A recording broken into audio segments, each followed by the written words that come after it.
Voilà, bonjour à tous. Ce soir, on va se retrouver avec quelques chrétiens de l'Assemblée de Privas. Mais comme les places sont limitées, j'aimerais vous partager la pensée que je partagerai ce soir. Alors, ce sera plus courte. Ce soir, il y aura certainement plus de développement. Mais voilà, j'aimerais vous partager la pensée que je vais leur partager. C'est dans Éphésiens chapitre 2, versets 12 et 13.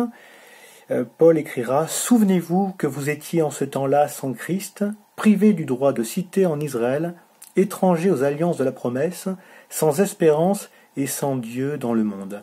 Mais maintenant, Jésus-Christ, vous qui étiez jadis éloignés, vous avez été rapprochés par le sang de Christ.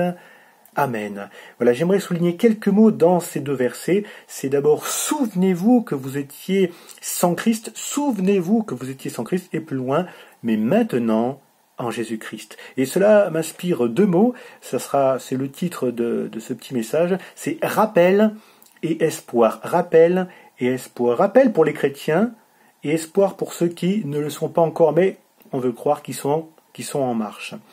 Un rappel pour les chrétiens. Pourquoi donc ? Eh bien parce que notre mémoire est très sélective. Nous avons beau être au bénéfice de diverses grâces en tant qu'enfants de Dieu, son secours, sa protection, son pardon, sa provision, et il pourvoit nos besoins, des guérisons, des délivrances et toutes sortes d'autres choses qu'il fait pour nous. Dieu fait pour nous de grandes choses et il continue à faire pour nous de grandes choses.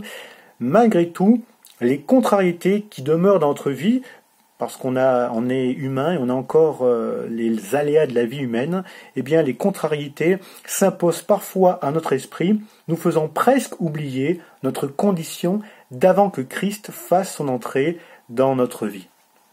Parfois on oublie, les soucis du quotidien nous amènent à oublier, mais avant, c'était sans espérance, c'était sans espoir, je vivais sans Dieu, je me couchais peut-être avec la crainte de ne pas me réveiller. Et c'est une partie de mon témoignage, mais je pense que c'est vrai dans la vie de bien de personnes. La peur de la mort nous tenait, la peur de l'avenir, les inquiétudes. Alors oui, nous avons encore des soucis, mais rien à voir avec notre condition de maintenant en tant qu'enfant de Dieu. Et je crois que régulièrement on devrait relire ce verset, Éphésiens 2:12. Souvenez-vous que vous étiez en ce temps-là sans Christ, privés du droit de cité en Israël, étrangers aux alliances de la promesse, sans espérance et sans Dieu dans le monde. Souvenons-nous de cette époque-là qui était quand même pas terrible. Alléluia, ça fait partie du passé. Jésus s'est révélé à notre cœur. Amen.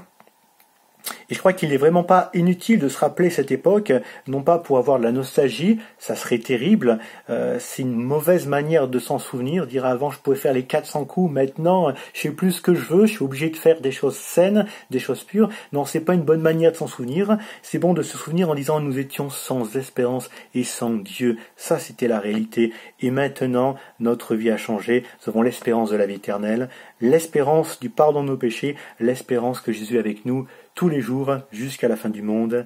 Amen. Et c'est vraiment pas inutile de se rappeler de cette vie d'avant Christ, et cela a divers effets bénéfiques, de la reconnaissance, depuis que j'ai rencontré Jésus, mais quelle vie merveilleuse j'ai. Bien sûr, il y a des soucis, des problèmes, mais rien à voir avec avant. Je suis reconnaissant Seigneur de s'être révélé à moi. De l'humilité, parce qu'on réalise que c'est par sa grâce qu'il nous a sauvés, et non pas du tout parce qu'on le mérite. Cela nous permet aussi de mieux relativiser nos problèmes. Et c'est difficile à dire celui-là. Lorsqu'on voit les problèmes de maintenant, oui, on peut être encore malade, on peut avoir des soucis, mais avant, la perspective, c'était quoi ? C'était l'enfer, c'était des tourments éternels. Maintenant, oui, on peut avoir quelques tourments passagers, et le Seigneur est avec nous et nous accompagne, mais la perspective d'avant, c'était des tourments éternels. Ça nous aide à relativiser nos problèmes de maintenant. Cela nous donne aussi plus de patience et de compassion envers ceux qui étaient comme nous étions autrefois. Si parfois on tombe devant des personnes qui sont dures, difficiles, on peut se dire mais comment j'étais à cette époque-là ? Est-ce que j'avais pas un cœur dur comme la pierre ? Est-ce que lorsqu'on parlait de Dieu, j'étais pas virulent ? Est-ce que j'étais pas profondément malheureux et cela me mettait un masque de méchanceté ? Oui, c'est possible. Ce qui fait que lorsqu'on parle à quelqu'un, lorsqu'on témoigne, on peut dire mais oui, je peux être patient, je peux être compatissant parce que j'étais exactement comme lui. Amen.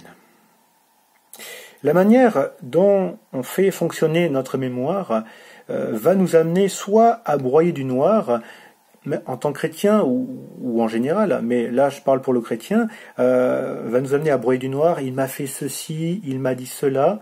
Notre manière dont on va se souvenir de ce que nous allons nous souvenir, soit au contraire, en fonction de ce que nous allons nous souvenir, nous donner plein de peps. Jérémie, dans Lamentation, nous en montre un exemple. Il fait les deux et il nous montre cet exemple. Je le lis pour vous. Vous pouvez suivre avec moi la lecture. C'est Jérémie 3, verset 19. « Quand je pense à ma détresse et à ma misère, à l'absinthe et au poison, quand mon âme s'en souvient, elle est abattue au-dedans de moi. » C'est ce que font parfois des chrétiens. On va rester sur le ressenti, sur des pensées qui tournent en boucle, ce que l'on rumine, et lorsqu'on s'en souvient, on est abattu. Mais le prophète n'en reste pas là. « Voici ce que je veux repasser en mon cœur, ce qui me donnera l'espérance. Les bontés de l'Éternel ne sont pas épuisées, ses compassions ne sont pas à leur terme, elles se renouvellent chaque matin. Oh, que ta fidélité est grande. » Amen. Ce que je vais me souvenir va vraiment impacter mon quotidien.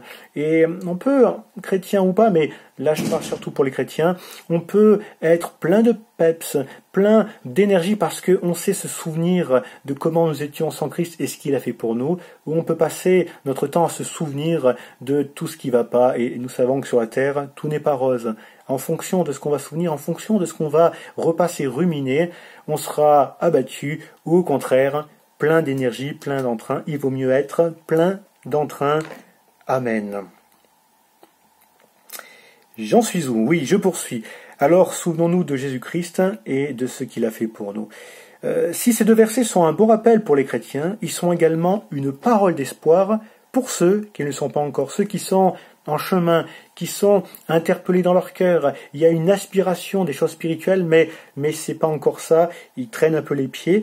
Et finalement, pour ceux qui aspirent à du changement, mais qui pourraient se reconnaître dans le verset 12 en disant mais c'est moi, Éphésiens 2:12, c'est ma vie. Je me sens comme privé de droit de citer vis-à-vis de Dieu. Je me sens comme privé de droit. Je me sens étranger aux alliances, à la promesse. Étranger, c'est pas pour moi. Sans espérance, c'est sans Dieu. Mais c'est ma vie. C'est pour moi ces paroles. Pour ceux qui pourraient se reconnaître dans ce verset, eh bien c'est vrai, c'est peut-être vrai du moins jusqu'à aujourd'hui, mais le verset 13 commence par « mais maintenant en Jésus-Christ ». Mais maintenant en Jésus-Christ. Il y a un maintenant favorable en Jésus-Christ. Et le maintenant favorable, il demeure en Jésus-Christ. C'est pas juste un moment où ça va mieux aller, un petit temps de grâce, une parenthèse agréable, et puis le quotidien reprendra ses droits. En Jésus-Christ, il y a un maintenant nouveau et un maintenant qui demeure favorable. Et quelle que soit ta situation, même si tu vis actuellement l'enfer sur terre, sans minimiser ton quotidien, laisse-moi te dire que maintenant, en Jésus-Christ, par le sang de la croix, où Jésus a tout accompli, une vie nouvelle commence. Et on peut mettre ça en parallèle avec un verset de 2 Corinthiens. Je le lis également. 2 Corinthiens chapitre 6 verset 2. « Au temps favorable je t'ai exaucé, au jour du salut je t'ai secouru. Voici maintenant le temps favorable, voici maintenant le jour du salut. » Maintenant, même si tu viens à la foi, même si tu viens à Jésus, à la lecture de la parole, plein d'angoisse, plein de difficultés, vivant un véritable enfer sur terre, mais c'est maintenant le temps favorable, c'est maintenant le temps et le jour du salut. Amen. Une dernière précision, et puis je conclus avec cela. Pour que le maintenant demeure favorable en Jésus-Christ, nous devons entretenir notre communion avec les seigneurs. Et on le voit, les chrétiens les plus épanouis ne sont pas ceux qui sont les plus épargnés par les problèmes. C'est pas ceux qui ont le moins de problèmes qui vont le mieux. Et notre prière, souvent, pourrait ressembler à « Seigneur, fais que j'ai moins de problèmes ». Notre prière devrait plutôt ressembler « Seigneur, plus de toi, plus de temps avec toi, plus de communion, que tout ce qui aurait tendance à m'éloigner de toi soit rejeté, soit brisé au nom de Jésus, que je sois en communion avec toi. Et je crois que même si on a encore des difficultés, et on en a et on en aura, eh bien la présence de Dieu, ça sera ça la source de notre bonheur. Amen. Souvenons-nous donc de notre vie d'avant Christ. Rappelons-nous d'où Jésus nous a retirés, de l'enfer, n'ayons pas peur de le dire, et que cela soit vraiment un sujet de louange, de reconnaissance au quotidien. Et puis pour ceux qui s'approchent, mais que c'est encore difficile, il y a les liens, les chaînes du passé qui sont là et qui semblent être comme indestructibles. Rappelons-nous qu'il y a un maintenant favorable en Jésus-Christ. C'est maintenant.